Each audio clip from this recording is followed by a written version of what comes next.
আসসালামু আলাইকুম। আজকে প্রতিদিনের মতো আমরা পেশেন্ট রিভিউ নিয়ে এসেছি। আমার কাছে যিনি এসেছেন ওনারা আসলে অনেক দূর থেকে আসছেন, সিলেট থেকে আমার কাছে আসছেন, হুজুর আমার কাছে আসছেন। তো প্রবলেম যা ছিল, ওনার ওয়াইফের প্রবলেম ছিল।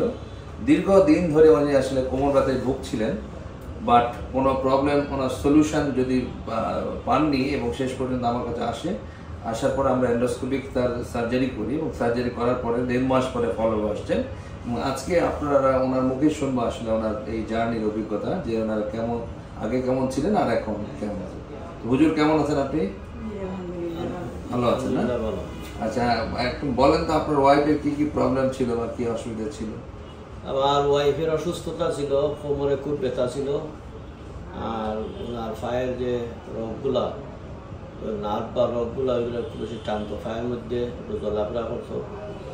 অনেক দিন ওষুধ খাওয়ার পর, প্রায় 6 বছর ওষুধ খাওয়ার পর কোনো আরাম হয়েছে না। ওষুধ খাইলেই আরাম হয়, ওষুধ যখন শেষ তখন আবার বেমার, আবার আগের মতো।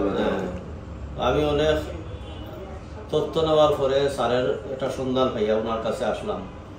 আসার পরে আলহামদুলিল্লাহ উনি পরামর্শ দিয়া ওই মেশিনের সাহায্যে আমার ওয়াইফের কোমরের চিকিৎসাটা করছেন, মানে অপারেশন করছেন। অপারেশনের পর থেকে ওনার যে প্রথমে যে প্রবলেমগুলো ছিল ওইগুলা আলহামদুলিল্লাহ না আরাম পাইছে। বাকি যে ছোটোখাটো প্রবলেমগুলো যেগুলো বিষভেদ নেই সেগুলো আজকে আসছি, উনি ওষুধ দিয়েছেন, আশা করা যায় সুস্থ হবেন। সালের চিকিৎসা আমি খুব সন্তুষ্ট। আল্লাহ পাক ওনাকে মানুষের সেবা করার তৌফিক দান করে, উনি আমাকে খুব মহব্বত করেছে, স্যারের জন্য দোয়া করি।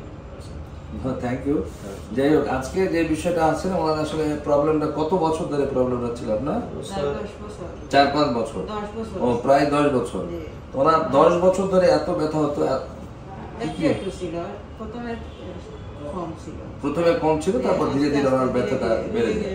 ওনার আসলে 2 লেভেলেই প্রবলেম ছিল, নাম্বার 4, 5 এবং 5 স্থানে প্রবলেম ছিল। মূল প্রবলেম ছিল নাম্বার 4, 5-এ, এবং এই সার্জারি করে আমরা সেই প্রবলেমগুলো সলিউশন করার চেষ্টা করছি, এবং বাকিটা ওনারা নিজেরাই আসলে 10 বছরের কষ্ট আসলে রিলিভ হয়ে গেছে ওনারা, এবং ওনারা খুশি। এটাই ভালো লাগে যে আমার পেশেন্টের সার্ভিস দিই বা তাদের ট্রিটমেন্ট করে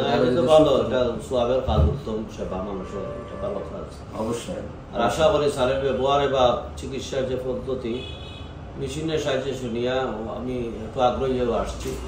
যাই হোক, আলহামদুলিল্লাহ আগের চেয়ে তো দেখা যায় মনে করেন প্রায় 4 ভাগের 3 ভাগের থেকে সুস্থ হয়ে গেছে। বাকি আল্লাহ ঔষধ দিয়েছেন, উনি ওখান বাকি ইনশাল্লাহ কমবে। ব্যায়াম এবং ফিজিওথেরাপির মধ্যে বাকি প্রবলেমগুলো আমরা সলিউশন করব ইনশাআল্লাহ। তো সবার জন্য দোয়া থাকলো, শুভকামনা থাকলো।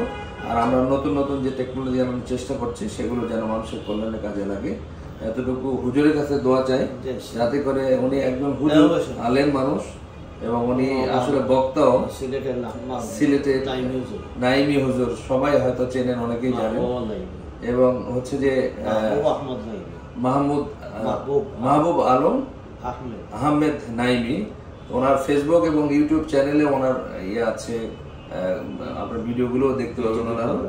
এবং উনি বিটিভি প্রোগ্রাম, আইটিভি প্রোগ্রাম, এগুলো প্রোগ্রামগুলোতে নিয়মিত করেন, মাহফিল বিভিন্ন জায়গাতে উনি মাহফিল করেন আসলে। তো ওনার ওয়াইফের বা ওনার পরিবারের লোকজনের ট্রিটমেন্ট করতে পারছি, এটা আসলে সৌভাগ্যের বিষয়। তাই না? আচ্ছা, যাই তো ওনার আসলে অনেকগুলো পরিচয় আছে। যাই হোক, আমি স্যারের কাছে আসি খুশি হইলাম। সবচেয়ে বড় জিনিস হইলো আমি বহু টেনশনে ছিলাম আমার ওয়াইফের অসুস্থতার জন্য। তার কাছে আসি একটা আরাম পেয়েছি। আশা করি এরকম প্রবলেম যাদের থাকবে, আমি অনুরোধ করবো স্যারের সঙ্গে সাক্ষাৎ করলে ইনশাল্লাহ শিফা দেওয়ার মালিক চেষ্টা করবো ইনশাল্লাহ। স্যারের যে কথাবার্তা বা ব্যবহার, একটা রোগী সুস্থ হওয়ার মাইন্ড ওনার সবসময় আছে। যাই হোক, আমি এটি খুশি হইলাম যে উনি যে ডাক্তার হিসাবে উনি রোগীর সঙ্গে যে একটা সময় দেন বা চিকিৎসার জন্য উনি খুব আপ্রাণ চেষ্টা করেন। জি, আলহামদুলিল্লাহ ওনার কাছে আসলেন, আপনার আসলে আরাম পাইবেন ইনশাআল্লাহ। থ্যাংক ইউ আপনাকে। আচ্ছা, আসার জন্য আপনাকে আমার বাসা দাও ইনশাআল্লাহ। আসবো। আচ্ছা, আসসালামু আলাইকুম।